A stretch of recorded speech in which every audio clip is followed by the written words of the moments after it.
Gun പോയിന്റിലാക്കും. അപ്പോൾ ഈ gun പോയിന്റിൽ അവർ കുടുക്കി ഹുക്ക് ചെയ്ത് കളഞ്ഞേ.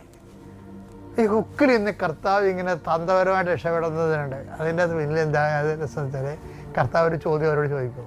12:3 അവൻ പറഞ്ഞു വിശന്നപ്പോൾ ദാവീദും അനുചരന്മാരും എന്താണ് ചെയ്തതെന്ന് നിങ്ങൾ വായിച്ചിട്ടില്ലേ?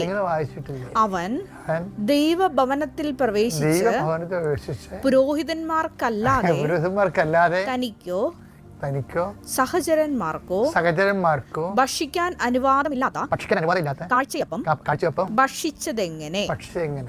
അപ്പോൾ നോക്കിയേ, ഇവർ ജാമ്യത്തിലെടുക്കാൻ വേണ്ടി അവിടെ അപ്പം നിയമം കർക്കശമാണെങ്കിലും വിശപ്പ് അതിനേക്കാൾ കർക്കശമായിട്ട് കർത്താവ് മനസ്സിലാക്കി. നിയമത്തെക്കാൾ വലുതാണ് വിശപ്പ് എന്നുള്ളത് ഈശോയുടെ ഏറ്റവും വലിയ ഫൈൻഡിങ്സാണ്. ഇത് വെച്ച് അപ്പോസ്തലന്മാർ അണ്ടർസ്റ്റാൻഡ് ചെയ്യുകയാണ്. അപ്പോസ്തലന്മാർ പേടിച്ചിരിക്കുകയായിരുന്നു, ഒരു ഡിസ്മിസൽ ഉറപ്പാണെന്നും പറഞ്ഞിരിക്കുകയായിരുന്നു. പക്ഷെ കർത്താവിൻ്റെ അനന്ത കാരുണ്യം, ഈ കാരുണ്യം തന്നെയാണ് ഈ അണ്ടർസ്റ്റാൻഡ്. കാരുണ്യമെന്ന് നമ്മൾ പറയും, പക്ഷെ അതല്ല ശരിക്കും അണ്ടർസ്റ്റാൻഡിംഗ് ആവുക. ഇനി നിങ്ങൾക്കും സ്വന്തം